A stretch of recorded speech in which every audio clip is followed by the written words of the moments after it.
Let's go. We're live. We're And live, it's baby. back and it's back to the OG setup. Far higher production value this time around, but proper OG setup.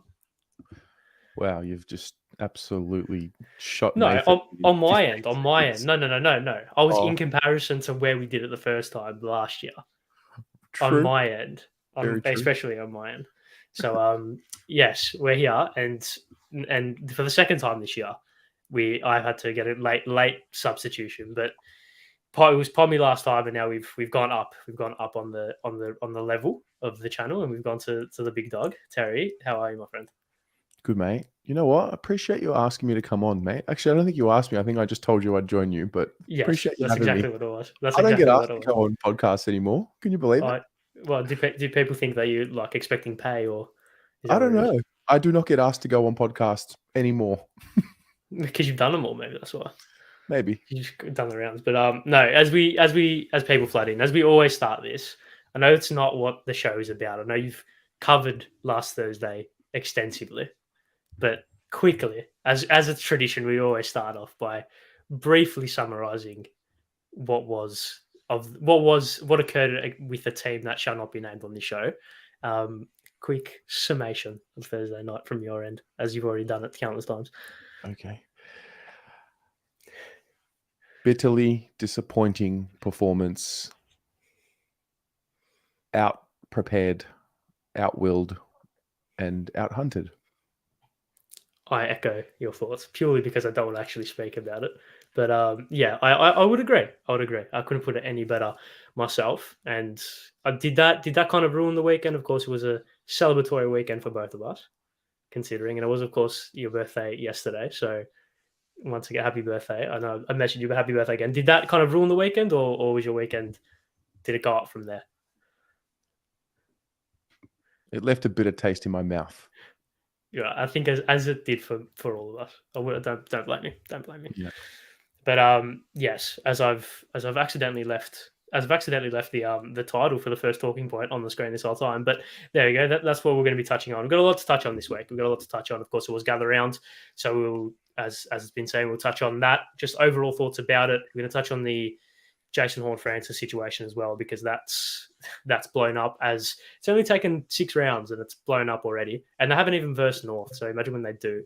And we're going to be speaking on a team at the top of the table in Essendon, a team at the bottom ish in terms of Richmond, and then we'll be giving our previews, and then that's it for the show. So let's kick things off. Let's touch on Gather Round. Now, I wasn't there. You weren't there either. But from an external perspective, well, actually, because you went on last week, what were your initial thoughts around it? Because me and Nathan obviously gave our thoughts on it. Gave our thoughts on it last week. What were your initial reactions to it? Thoughts heading into the round? Because I feel like it was quite divisive. From my point of view, when it was announced, I didn't feel this sense of, oh my God, I have to be there. Right. What an occasion it's going to be. It wasn't until probably after Friday night when I realized, oh, this is actually really cool. And then by the end of the weekend, I came to really appreciate the whole thing. And I'm totally on board with it now. So would you go next year? I don't trust Carlton interstate, so I won't go. But right. I will go to one of them. So do you think we'll get to the point where we can be trusted interstate, and then you'll go? Yeah. Is that the only factor in not allowing you to go? You need to understand, Ari. I've been to Adelaide and watched us lose by 95 points. Yeah, I've been to Sydney and watched us have 0 players lay a tackle and a half of football in Sydney. Interstate games and me, we don't click right now. We don't get along. Yeah, so maybe for the benefit of the club, you just don't go. Maybe that would work. I'm playing my part, you know?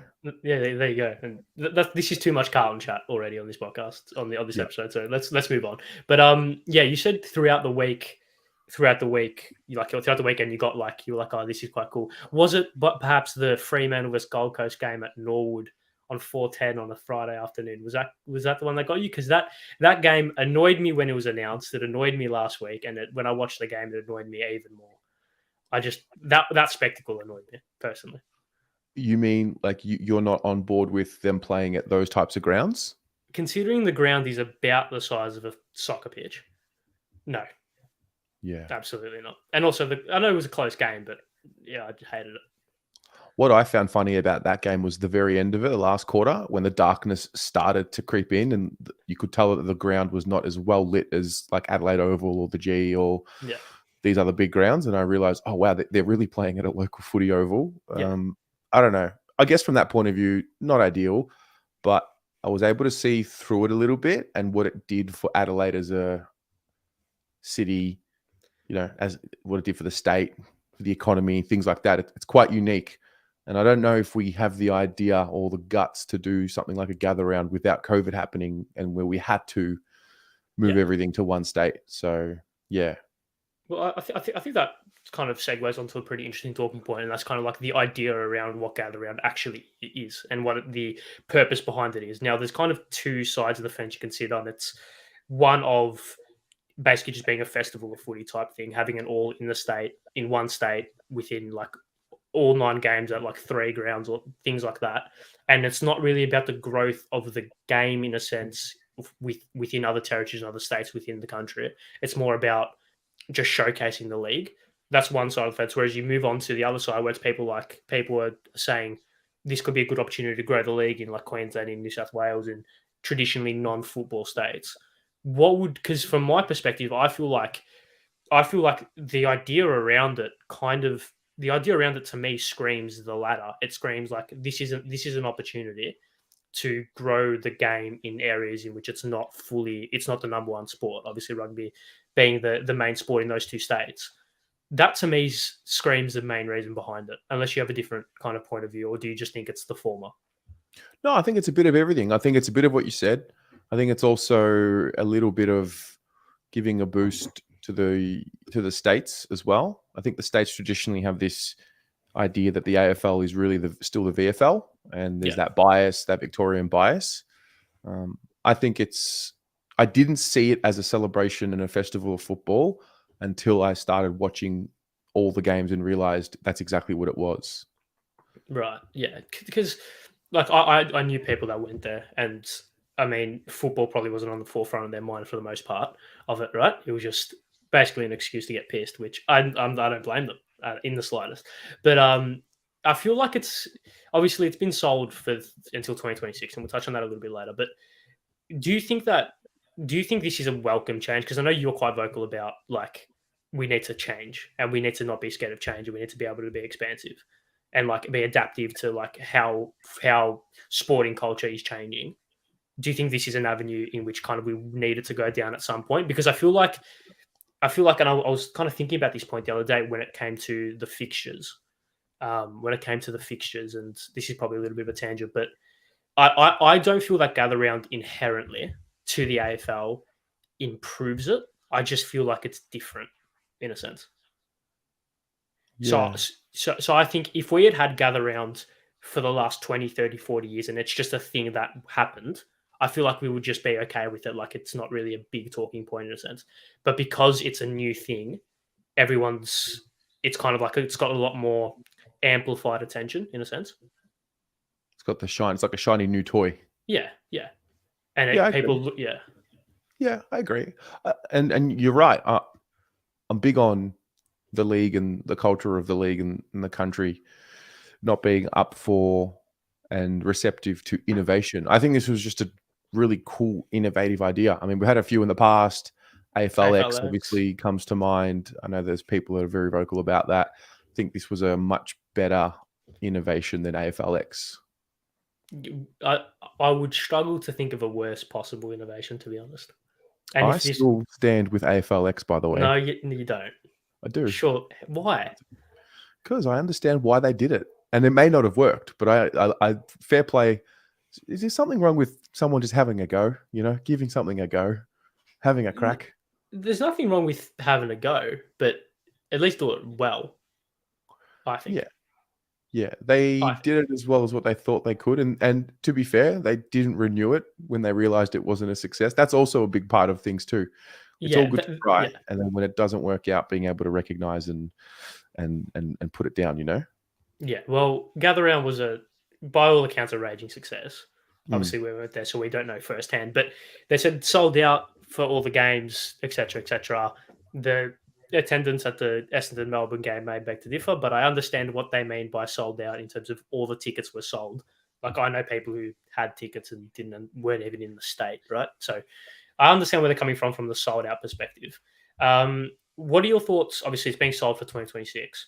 Do you see the same format in? Oh, it's obviously being sold in Adelaide till 2026. Do you see the same format continuing with it in terms of what it was Thursday night at Adelaide Oval, Friday night Adelaide Oval, and then kind of two double headers on Saturday, Sunday with the three suburban grounds kind of intermittent in between them?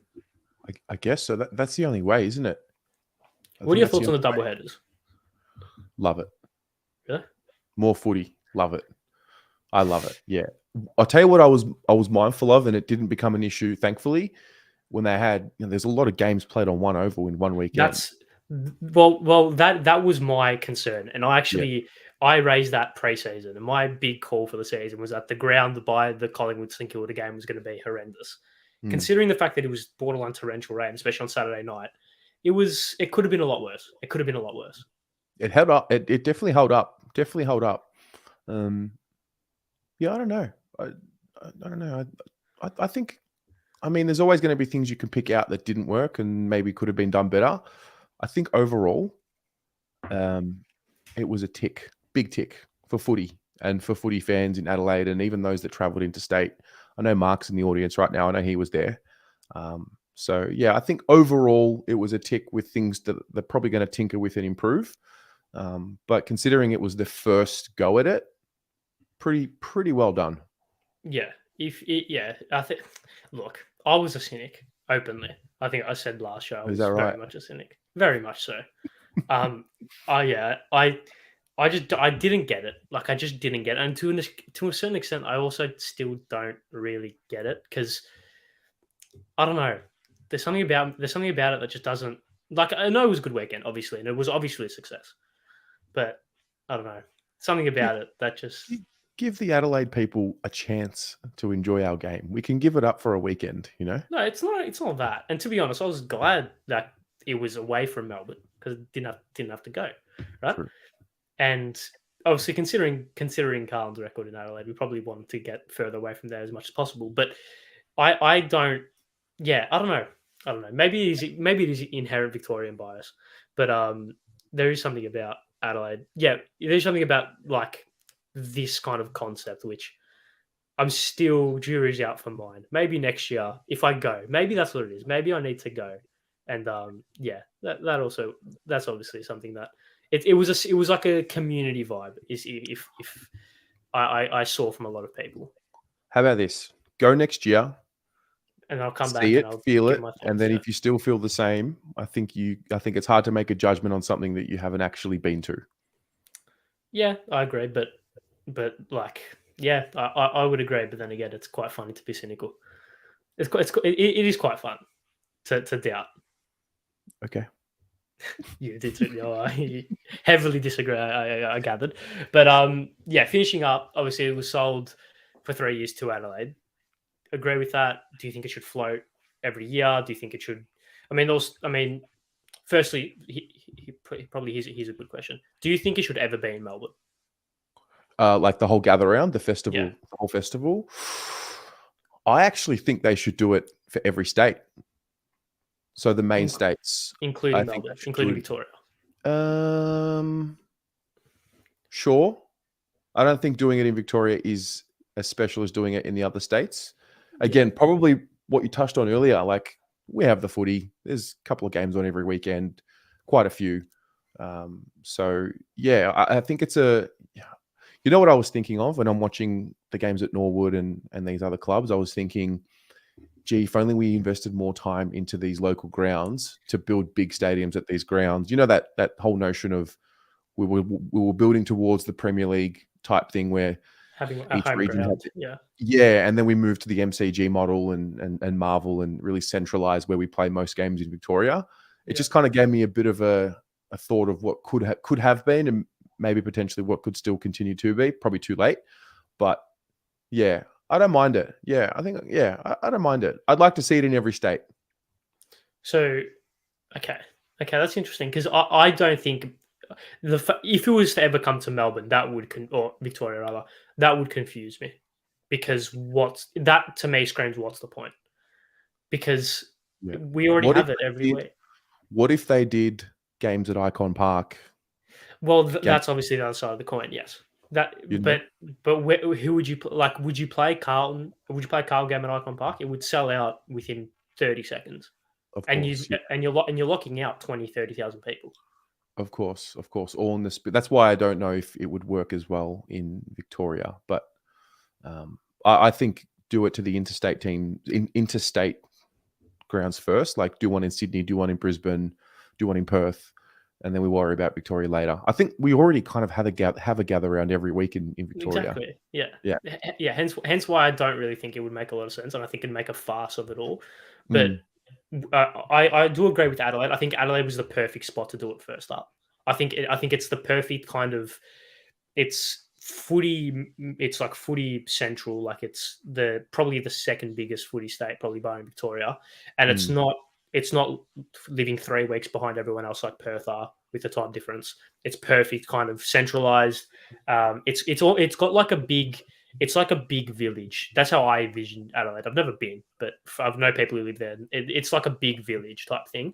It's not. It's like a. It's not really like a city kind of like what Sydney is.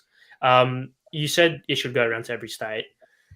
Perth, to me, has a lot of concerns purely because of the time difference. Do you think that would put some doubt in the potential for it to go into Perth? maybe, but I still think it's worth the challenge. Like it's 3 hours, right? 3 hours behind or 2 hours behind? Three, Three. I think, yeah, Yeah, it's not ideal. It's definitely not ideal, but it's also not something you can't work around. Like it's a yeah. challenge for sure. I And think we're there's challenges. also Yeah, there's challenges with every state though. yeah.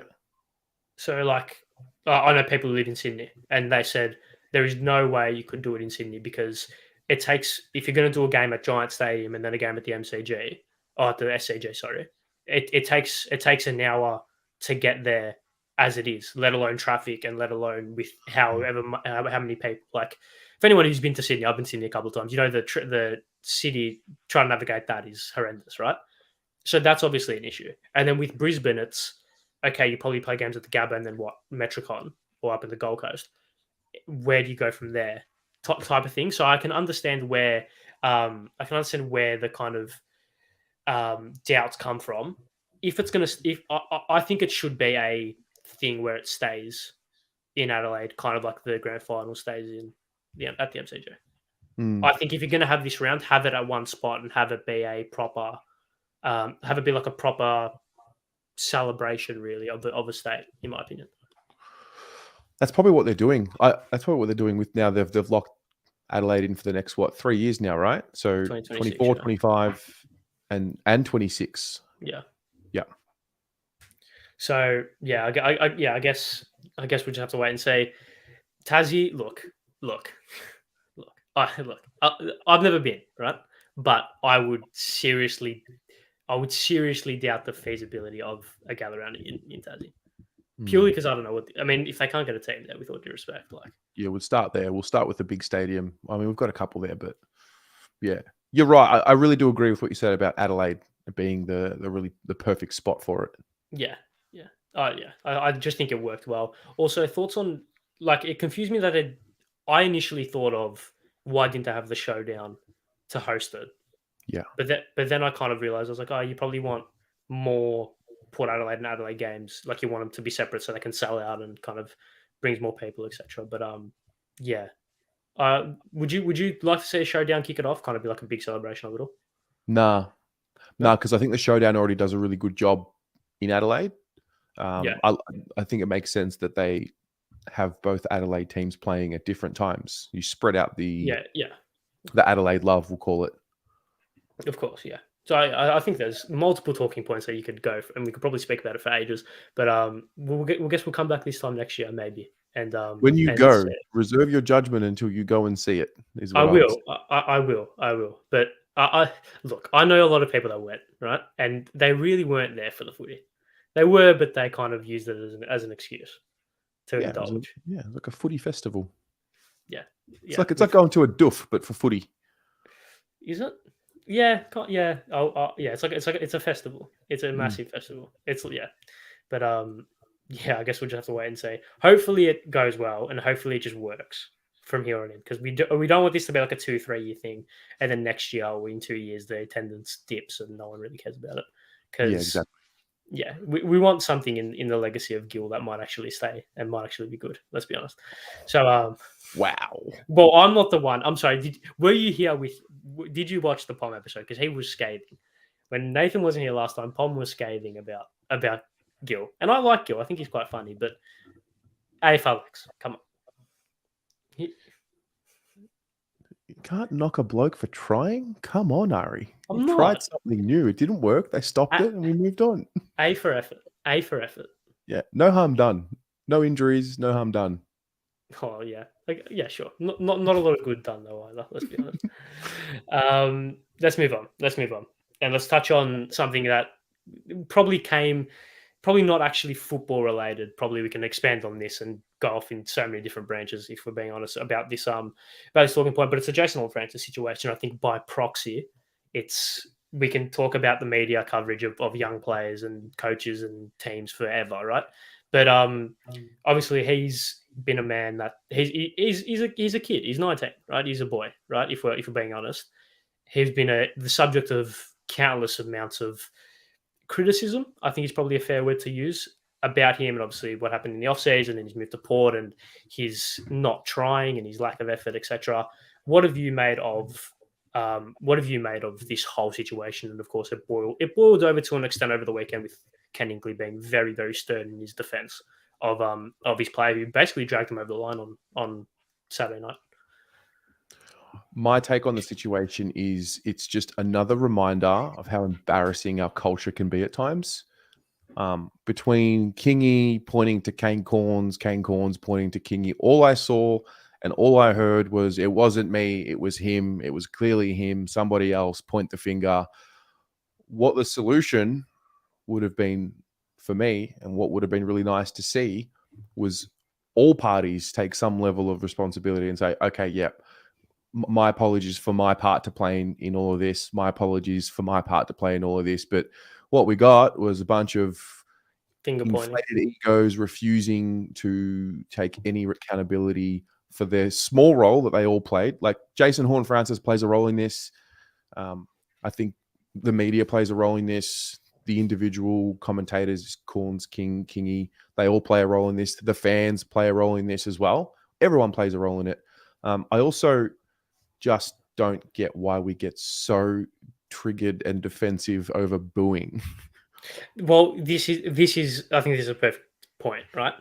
The bullying to me was weird, and I'm very vocal about like at the footy, and I'm very out there. I'm very partisan, right? Especially for current games and teams that I support. To me, booing is acceptable on a couple of bases, right? I think if opposition taking a set shot, go for your life. Try put them off. It work like that's fine. Opposition player who used to play for your club and left in sacrimonious circumstances, a la Lockie Henderson, that's fine. I think you can boo them then. Apart from that, and then there's those two, and then thirdly, if the player has a bad history with the club because of an incident, a la I don't know Jordan Lewis when he punched Patrick Cripps, some things like that. I think they're the three roundabout reasons where you can boo. To me, that's acceptable. Booing a kid who for no reason kind of is weird to me, at least. Okay, that point, all right, that's fair. That's a fair point. There was no reason per se, and then you could say the reason why they're booing him is because of the narrative in the media, and they've sort of painted him to be this brat, etc. Okay, I take that point. Fair enough. But what a great opportunity for him, for Jason Horne-Francis to be put in the firing line. Like no other 18, 19-year-old kids getting booed like that. Like it's all character building for him. Yeah, it's sink or swim, big time. And Yeah. But would you say it's unfair that he's 19 being booed by his home crowd? Technically, like surely as a footballer, you're thinking, all right, if I play for West Coast and it's I'm at Optus Stadium versus North, I'm safe here, right? Or if Mm. you're a Brisbane player and you're at the Gabba versus Carlton, you're safe there to an extent. If you're a Port Adelaide player playing at Adelaide Oval, surely you would feel a certain level of safety when it goes to, okay, I'm at my home ground, home fans. Surely, right? Surely I can have a bit of leeway, right? I think the world's unfair. I Yeah, think being a professional is unfair. I think the industry is unfair. I think everything's unfair. Is it unfair and is it a little bit harsh that he got booed in Adelaide? Yeah, well, it is. It's also going to hold him in pretty good stead once he overcomes himself and really gets his routine. Like he's going to be a very good player, and the boos are going to probably amplify, and he's going to be able to work through them. Um, it's obviously probably not a good look right now. He's a kid, and when you start putting emotion into things and you start using emotive language and all of that, like it's difficult. I don't know. I rate him, so I think he's going to get through it.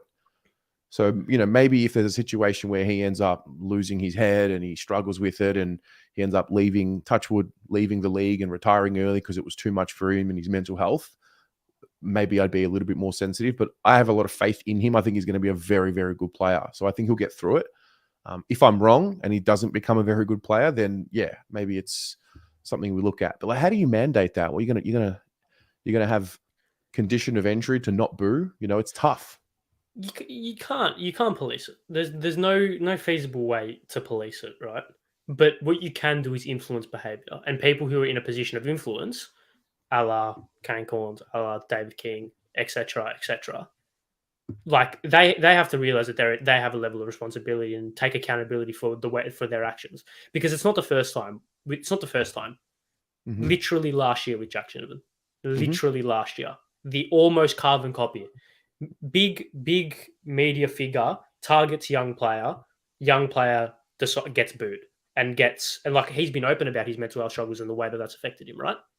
So it's not like this is a massive, oh, what the hell is going on? We've never experienced this before. It literally happened 12 months ago, not even under 10 months ago, 9 months ago. So why are we, what's this with this whole, or now it seems like we're doing that thing where we're kind of procrastinating the solution. We're just kind of putting paper over the cracks, putting a band-aid over it for this situation, but without actually addressing it at the source. Because I can guarantee you next year it's going to be the same thing. Something's going to happen next year, and I'm going to look back at Jason Or Francis and we're going to be like, same incident. We're going to look back at Jack Ginnivan, same incident. Because nobody's willing to take a stand and act differently. Nobody's willing to take accountability. None of them have apologized or put their hand up for what I said earlier. Their small part that each and every single one of them have played in building the narrative. And I say this all the time: like, you're on a platform, you're in the mainstream media, much larger platform than this YouTube channel, for example. But when you have a platform and when you have many people watching the platform, your words have influence, even if your intentions were different to what the perception of those words were. They have influence. And I think the industry as a whole is just a microcosm of society. Tall poppy syndrome. We love Yeah. knocking someone down, and then when they're in the pits, we love a comeback story, but not too much of a comeback, because if you come back and you become too good, or we've got to knock you down. So there's never a middle ground. Well, yeah, and I think what you said just prior in terms of no one's willing to change, there's a reason, because when on the Sunday Footy Show, if Kane Corns does his segment about Jason Horne-Francis and his behaviour, you cannot sit here and tell me that ratings don't increase and YouTube views don't increase and Twitter clips, Twitter views and Twitter likes and retweets don't increase. And at the end of the day, that's really all that matters, which is unfortunate, but that's how it is. So yeah, they do, and that situation is a little bit of Kane Corns' fault, but it's also the fault of society, because people click. They actually do the clicking. They do Yeah, the view. When they see a negative headline, they click because it triggers something internally. That the dirty little secret is that human beings love gossip. They love drama. They love crisis. They don't want to admit it sometimes, but it drives attention. that's what it is. That's what it is. This It's is an us thing. This is a people thing.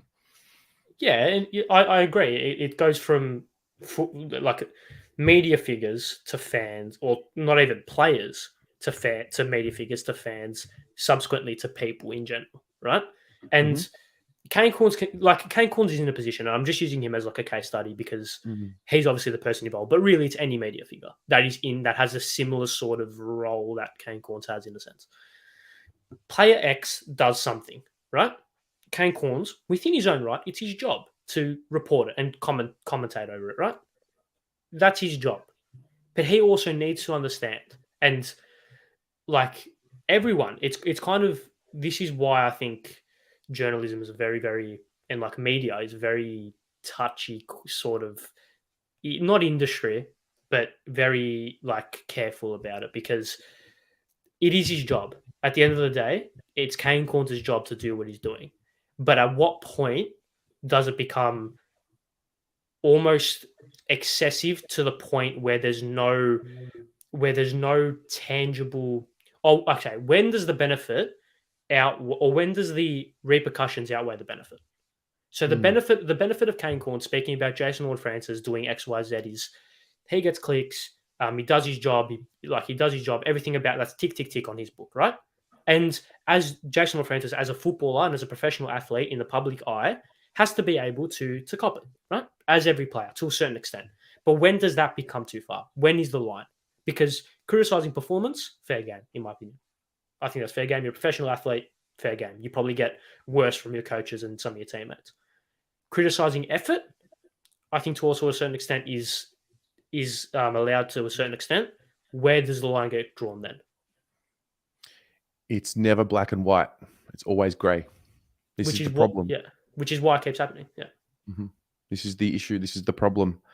If you see an article come up on Twitter after we end this stream, and it says something like Nathan Buckley reveals the top 3 teams he hates the most, you are clicking that 100%. yeah, There's something around language and using fear to motivate that mainstream media does. Look, and it'll change, it'll evolve. The more people speak on it, speak out on it, it will change. It has to evolve. Do you think it will? Because we've been Yeah, speaking. I do. I'll tell you why. Really? Because think about the media as an industry, right? When you Yeah, think of the old school journos like Mike Sheehan, Robbo, these types, yeah, their angles with their articles was always about get the scoop, yeah, get the goss, um, reveal, expose. It was always that angle. It was always about revealing and exposing.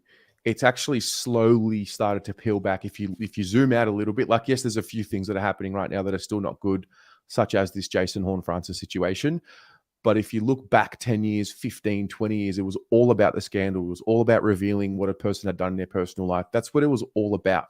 yeah, I think now that we've got independent creators as well that'll start to come up, I think in 20, 30 years, these independent creators right now that are really young, like you, for example, you stay at this game long enough and if, you're still in the sports industry in 20 years from now, you will be responsible for the change. You won't be like them, yeah. and that's why I think it's turning slowly, but it's turning. I would tend to agree, and I would want to agree, but I feel like to almost not to counteract the point, but to almost expand on it a little bit is when now obviously we're now in the age of social media, right? And we're in the age of like there's a reason why sites like I don't know BuzzFeed, for example, were so popular because it's shit, as Tim puts it, lazy journalism, right? It is, right? Because it's far easier to say this person's done something wrong and then leave it at that because people don't read past it, right? People just say this person's done something wrong, they've done something wrong, than to say this person's done something good or this good thing has happened. It's a lot easier to do the former. And I think now with social media, I can literally put a tweet out, anyone can tweet, and then it'll go bang, it will go gangbusters if it's worded correctly, etc. I feel like now we went into the period where it was going to where you were saying, and I feel like now it's people are realizing I can talk shit about this person and get 100,000. I can get like 100,000 likes on Twitter, get 50,000 retweets, and all of a sudden, bang! my career, my status, my CV, my brand is now has increased tenfold, and obviously that's what people want at the end of the day. Yes, but there are long-term repercussions for that. If you Do you think choose, people care about it? they will be forced to care about it when it comes back and bites them in the ass down the track, for sure. Right. So what? Obviously, relating it back to this issue, what do you think the long term repercussions of this could potentially be? Is it Jason Francis stepping away from the game if I it don't think so. continues? No, my best guess is no, unless he's really struggling with getting booed. But that's what a footy club's for, to support, to provide that support around him, to provide him with the tools to be able to mentally cope with that. There aren't many 19-year-olds getting booed for no reason.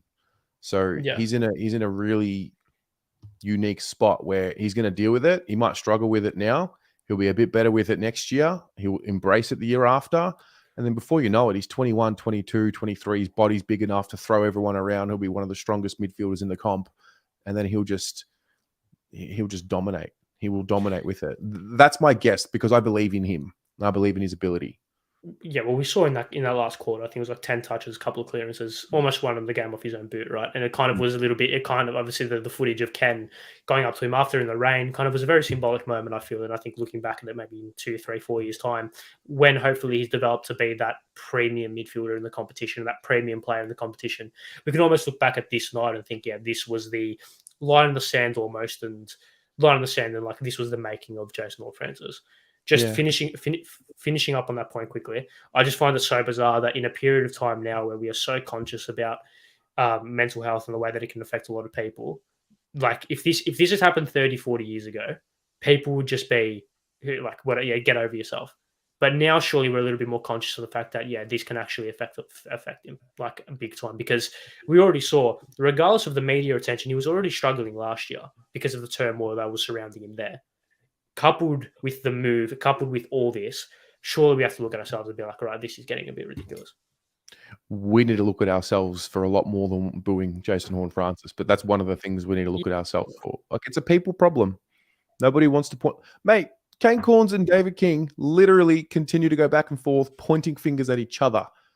If they're the standard, what do you think the common folk are going to do? You know? Yeah. Yeah. So I think they need to set the example and be the example and be the change. And then the conversation around society and being intrigued by the negativity, being intrigued by the fear, being intrigued by the gossip. Well, that's, mate, we can go hours on this. Love talking about this. I know. Yeah. I think to round out the point, I think what you just said there about people like David King, Kane Cornes being the example, they're in a position of influence more than anyone else. We can sit here and talk about, like, we could have come on here and slammed Horne-Francis and just gone full out abuse on him for 20 minutes. Realistically, in comparison to what Kane Cornes and David King, the level of influence is not even comparable. Not yet, anyway. Hopefully, in a couple of years' time, it would be. But it's now they need to be there and set the example, and they need to be those people, and they need to take accountability for what they say, because, like, they're not dumb people. They're not dumb people. Kane Cornes knows. I can guarantee you he knows. If I didn't say X, Y, Z, if I haven't said X, Y, Z about Horne-Francis for this long, he's not getting booed and he's not getting all this practically abuse being thrown at him. And if you can't say that, then I never know what to say. You're just convincing me to leave Australia more and more. Well, don't do that. I love it. Don't do that. We're a great country, trust me. I mean, we could. I can guarantee you, like many a topic on this show that we've spoken about in the last 5 weeks, we'll be revisiting this. I can guarantee you. Yeah. In what, 2, 3, 4, 5 weeks? Yeah, definitely. No, it's good. I'm glad you brought it up. I'm glad you continue to bring it up. I think it's too big of a story to ignore, especially considering what had happened over the weekend. I think this is perfectly put. Hey, spot on. Mate, people do it in their own communities. People do it against their own supporters. People do it like, as in, Carlton supporters bring Carlton supporters down. Collingwood supporters bring Collingwood supporters down. Like, it's Collingwood supporters bring Carlton supporters down, vice versa. Like, it's, Yeah, it's a society issue, and you've hit the nail on the head there. But let's move on. Let's actually get back to football rather than Right. speaking about some off-field stuff. Sorry. Let's speak. Oh no, I'm as complicit as you in that ramble. Let's speak about your favorite club, the Bombers. I know you have a massive soft spot for them. Mhm. They obviously dismantled the D's in quite easy fashion over the weekend, and I think a lot of people thought, yeah, they had a pretty good first quarter, but Melbourne will run away with it. The Bombers obviously just basically said no chance, and we're going to dominate the rest of this game. Ended up winning by what was it, 7 goals at the end. 4-1? What 5-1 or something like that? 5-1. One game lost, and that was against at the time undefeated St Kilda. Is there something here? Is something happening here, or is this just a flash in the pan? Because as much as I and probably you and probably a lot of other people don't want to admit it, I think there is the makings of something quite good here. I think they, along with the Saints, along with North. Is there anyone else with a new coach? The Giants, not so Giants, much. I think the Bombers, along with the Saints, are enjoying what we enjoyed last year. New coach, fresh, that new coach buzz, that new coach bounce. Ari, you talk about the Premier League a lot. Happens. yeah, Happens. Your Chelsea Football Club are renowned for replacing coaches with a new coach. yeah, it hasn't always worked, but Hasn't always worked, but I think they're enjoying the benefits of the fresh voice. Also, I think Brad Scott's a pretty solid coach, and I mean, you got to give them credit for what they did on the weekend. They convincingly won that game against the D's. in a pretty surprising fashion as well. Yeah. Because I feel like people have this idea of Essendon, and me and Nathan spoke about this last week. It was if they're serious this season, they have to win this game. It's not because of the scalp that beat Melbourne, right? But it was more about the way that they did it. They dismantled them. It wasn't a lucky win by like a couple of points under a goal, free kicks going like free kicks influencing games, whatever. It was a true like a dismantling of a very good team, like top four team last year, right? So I don't want to give them credit. I really don't. But I think you have to sit back and tip your hat to them because there's a lot going right about that team. That's one thing. A lot's going right. What proper adversity have they had to face? Of course, obviously a couple of injuries have come out pre-season, etc. Players coming back unfit, whatever. But their draw hasn't been that tough. Probably the only thing. And I think they do go into a period of. I think we spoke about this pre-season with Nathan. They go into a period. I think it's now. So they versus the Pies, obviously in Anzac Day. They versus Geelong, Port in Adelaide, the Lions, and then Richmond, and then West Coast over there, which is always tough. This is now make or break for them. If they can take, 6 games? If they can take 3 from their next 6, they're going to be doing something this year, I think. Yeah, but look, the thing is, only takes 4 bad weeks to ruin a season. I mean, we saw that with the club who shall not be named last year. Correct. So, are they the real deal? I don't know. We'll find out. We're going to find out. I think you're right. The next patch will be a big test for them. But at this stage, I will give them credit because they've done a bit more than what everyone expected externally, maybe internally. But yeah, I think we need to give credit where it's due, and I think they've earned that. But it is 5 games, and fair play to them. Yeah, you have to give them. And just quickly, it's from a website called Football Town. I don't exactly know what it is, but it's very good. Went on a massive spree, bought like 10 of them. They're great. So it's very cool. Very cool. I like it. And maybe Pommy should come on and really even things up. Maybe they'll do it. A little bit. No. That's for the exclusive content. Anyway, I would, going back to it, I do think this obviously going back a little bit together. And do you think this round is a little bit of a I wouldn't say non-event, but I struggle to think if that game's at the MCG, that result doesn't happen. Doesn't matter. It's a moot point. Yeah, it's a moot point. The game was where it was. I actually think there's an underlying storyline, and this is probably something I need to take into account when I talk about our team. But there's an underlying notion with teams this year. Like, is there a real? I think if we talk about last week, it was Collingwood, St Kilda, and the D's clearly the best teams in the comp right now. I think right now you're probably talking about St Kilda as being one of the better form teams, maybe with Collingwood. But like Melbourne have had some poor losses or a poor loss. Geelong, clearly. Freo, clearly. The Doggies, clearly. Richmond, clearly. We'll probably touch on them shortly. These are teams that going into the season had most of those teams in the 8 or were in the 8 last year. We're also talking about the premiers right now. There's a bit of an underlying evening out happening potentially with the league. It's a very even competition. Very even. I think I would agree. It's a very even competition, despite a lot of teams. Brisbane. Yeah, despite a lot of teams, I think are kind of out of the finals race in a sense. I think if you look at the top, maybe 10, I think Freo sit 10th at the moment, maybe 11th. Anywhere below Freo, I think maybe barring Richmond, I think they probably can't get there in terms of top 8. But I think Doggies? no chance.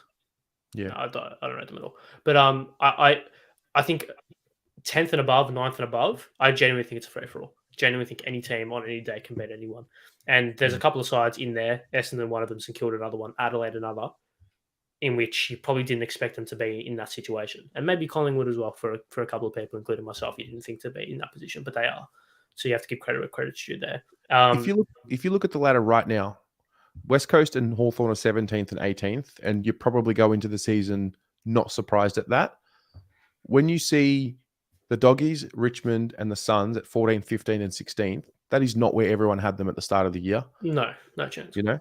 And again, it's only 5 rounds, so let's relax. But yeah, there's no clear bolters at the top right now. Everyone has shown a level of vulnerability so far. I think this time last year, obviously, the D's were in the midst of or halfway through their 10-game winning streak, and it was just like, fuck, get them to finals. No one's going to beat them. It's not like that this year. I don't know if everyone believes that the Saints can keep this up for the whole year. We're here talking about the Bombers right now. Can they keep it up all year? Collingwood probably have a bit more confidence from the general public, but you know we're starting to see their injuries really pile up. Carlton obviously just got done by 10 goals. The Swans had a bad loss a few weeks ago. Everyone's had a touch up. Yeah, there's been a lot of fallibility around the league, a lot, and very interesting season. And there's going to be a lot of storylines, and I think a lot of people. Wow, you just brought me back to life. Carlton, all right, mate. We're all right. We're doing fine. It's okay. It was one game. It's one game. It's one game. There we go. All right. I figured it out. Every team has shown fallibility this season. Ari, all right, I'm back. See? All right. I understand what's happening now. It's okay. Yeah. It's all right. And people say percentage tells the story. I think Collingwood from last year would heavily disagree about that. Yes. So you can't really use that as an excuse. But I think you can't. Yeah, it's still very early on, and I think a lot of people. I think I heard this stat that like from on average from round 5. Only 1 or 2 teams miss out on the 8 from what the 8 is at round 5. If we look at it now,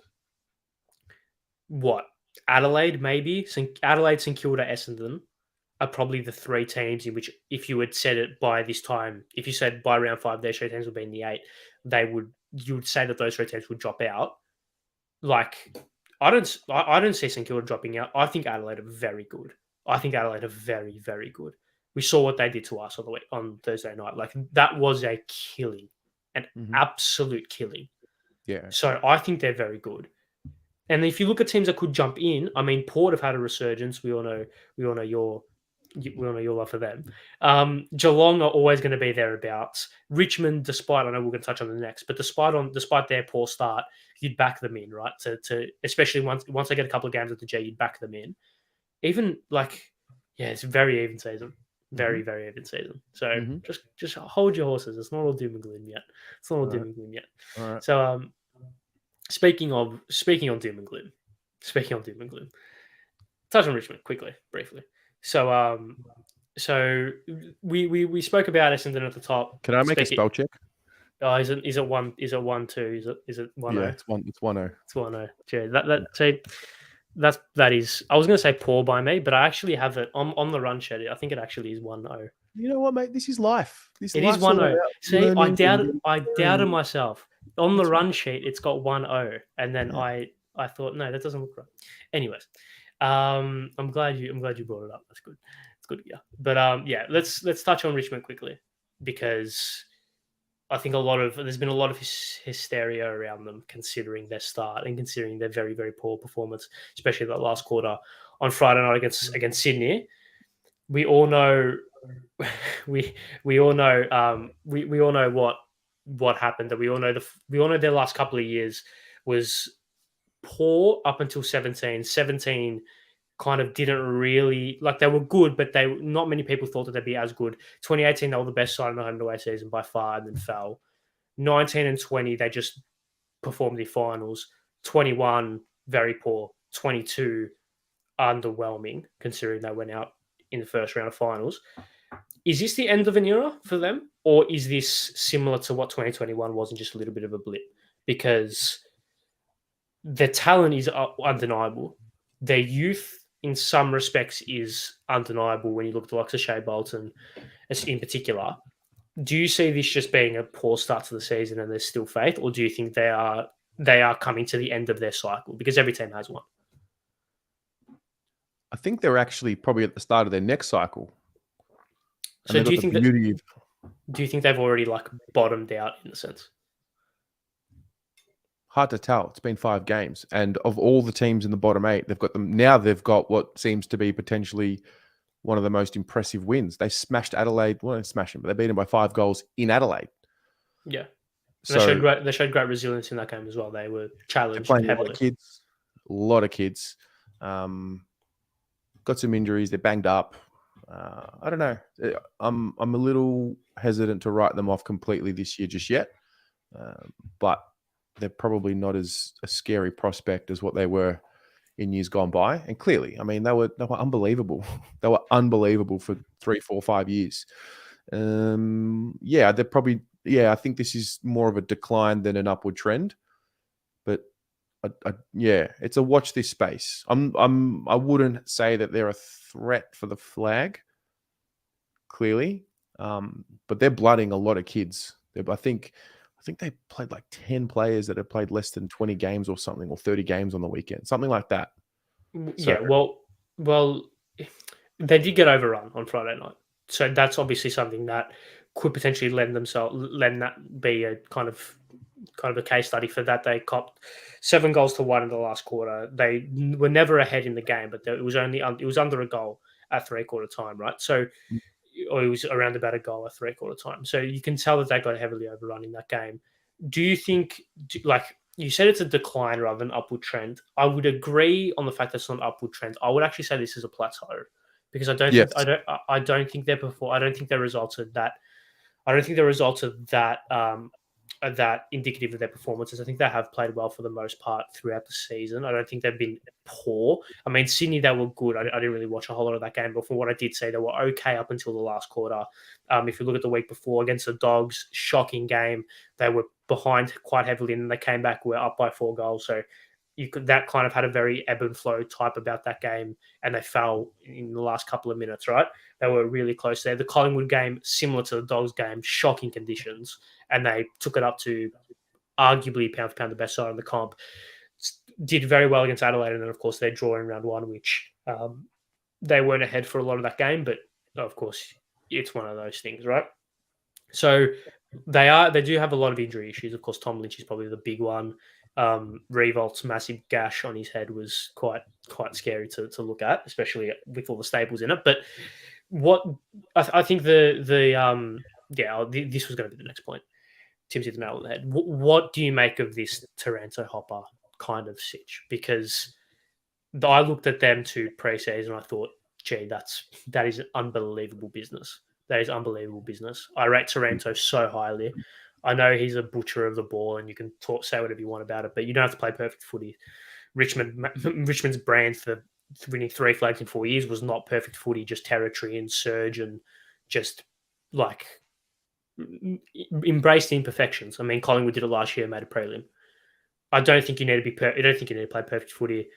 what do you make, going back to the main point? What are your thoughts on the Toronto Hopper situation? Because I think it's two midfielders who have come from a very different system, trying to embed themselves into a new system that has had a lot of upheaval, especially at both ends of the ground. I don't think you can judge them after 5 games. What you just said is literally what I think. Like, it's Go. too early, and Yeah, then it's not like Chera and Hewitt. We used that example last year where they came in. I don't know if they weren't expected to be the anchors of the midfield. They were expected to add to an already solid midfield that needed some the more. cherry on top. Yeah, Yeah. So, but I think Toronto and Hopper, they've brought him in, and like it's like, okay, here's the midfield. So I think they're just taking time to adjust. I think the next 5 games, like we've had 5 now. I think all conversations around this ladder. Let's do this show in 5 rounds. Actually, that'll be after round 10. Fantastic. I think this conversation will bookmark it now, and I think give me 5 more games and let's see what the landscape looks like. I just think they're at a new club. They're adjusting. This is Toronto and Hopper. I actually think Hopper's played well in the last few weeks. Hopper especially. Toronto's a pig. Toronto finds the footy so well, and I think they will get a bit better. There's a bit too much experience still in that team for them not to just sort of even out. There's too much class in that team. Correct. Even from some of their young gear-ish players, like when you think of the class that Richmond have, you think of Cochin, Revolt, Dusty, Grimes, these type of players. But even like Bolter, I think is exceptional. Even like Baker and Short and Bolton, even like their Samson Ryan as well. I think he had a couple of iffy moments on Friday night, but I think he can develop to be a very good player. Noah Cumberland as well. I think he's a very exciting prospect for them. So I think overall they're fine. But when we look at their next 5 games, you brought it up. Obviously, Anzac Eve against Melbourne is going to be a big game. Both sides looking to bounce back off poor losses, playing at a ground that they've really kind of held their own at, or kind of made a fortress at in the last couple of years. Then they have 2 pretty favourable games: Gold Coast at Marvel. Well, that's an away game for them, and West Coast at the G. Should be expecting 8 points from there. Then Geelong and Essendon, both at the G.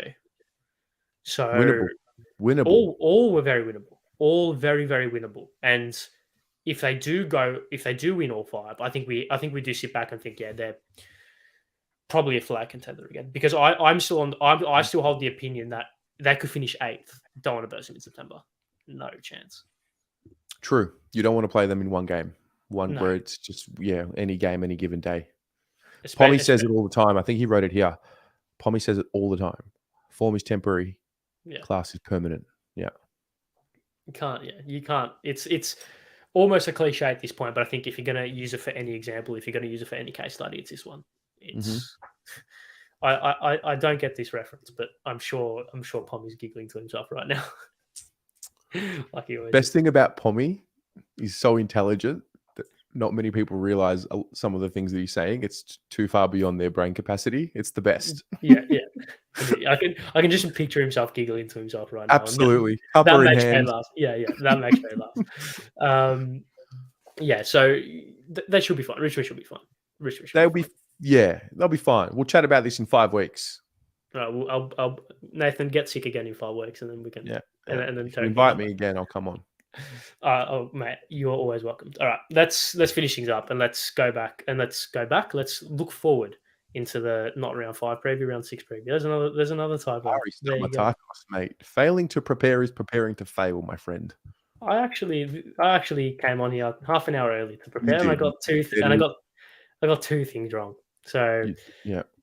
Well, you know what, Ari? You know what? Standards, mate. Standards. Yeah. You brought me up on the first one, and I noticed the second one. So there you go. Standards, mate. Next week, we can ask our football club for standards. We must have them for ourselves. Exactly. So let's finish things up and let's go as we always do. No explanation for the tips. I've got Nathan's tips here as well, so we'll get yours, but I'll also do Nathan's tips just for the completion sake and for the tip's sake. If we're looking at last round, me and Nathan both got 4. So when we're not very good at this, I think that's it's very clear now that we're not good at this. He's on 23, I'm on 20. total for the season. So that's shocking. That is shocking, but it's all in good fun, so it doesn't really matter. All right. I will give Nathan's tips fully at the end of it. Terry, you can put your tips in as well, and we'll see how many you got. How many you get next week. So let's kick things off. Freo, the Dogs at Optus.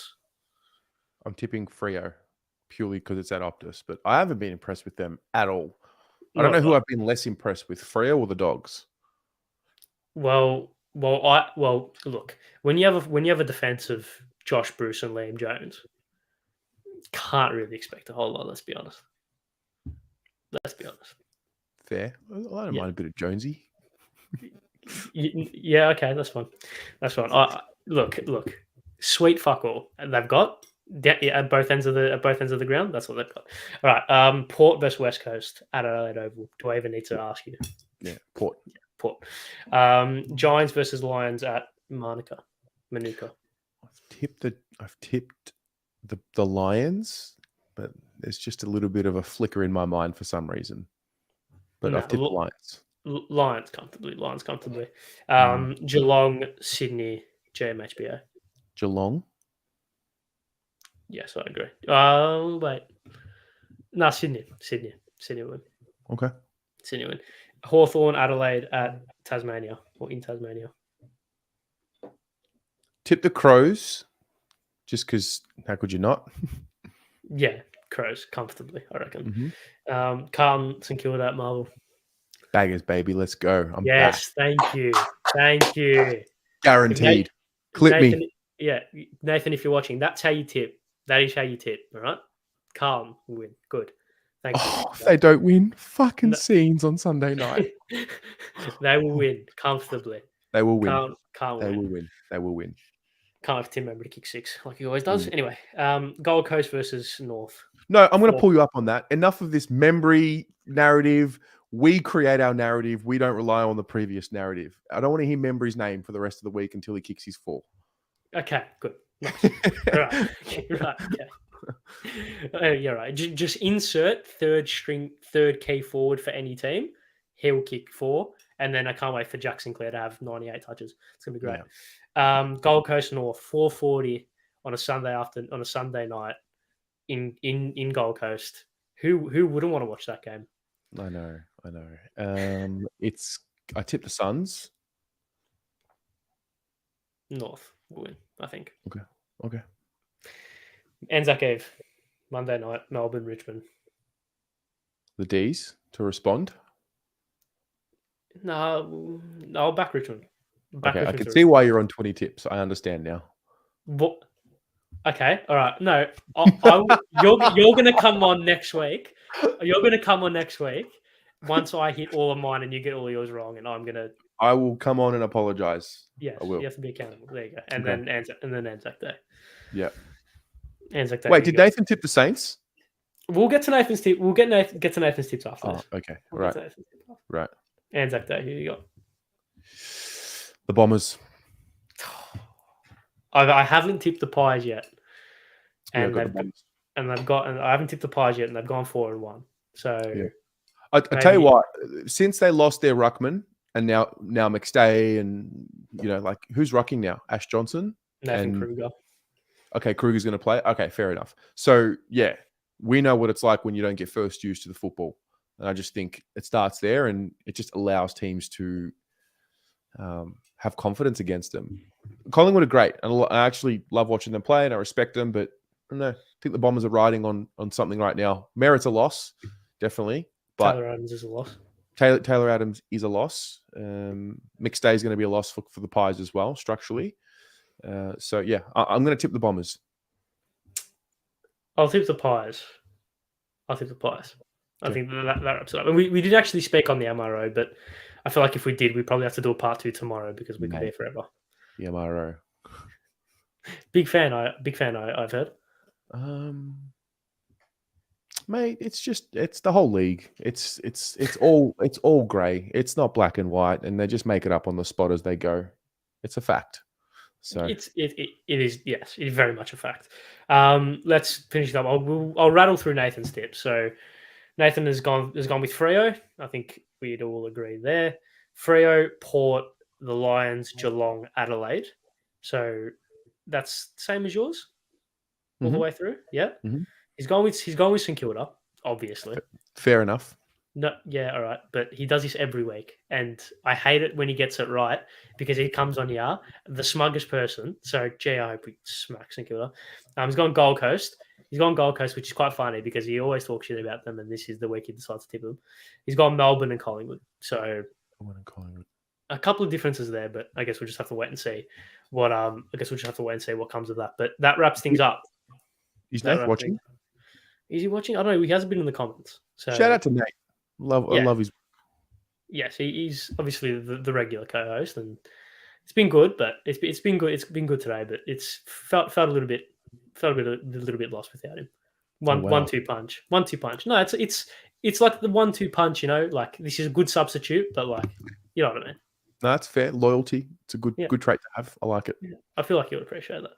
I appreciate it. Yes, that is all for today. That is all for this week. And Terry, thank you very much for stepping in on hours' notice. It was always a pleasure having you on, and it did remind me back to the good old days of early last year. So, thank you very much for coming on, mate. No worries. Anytime you invite me, I'll be here. Thank you. I appreciate that. But yes, thank you all very much for watching. Make sure you subscribe to the Little Broader YouTube channel, like the video, do all that good stuff, all the socials. I plug it all at the end of every episode. But there you go. Thank you all for watching. See you guys next week.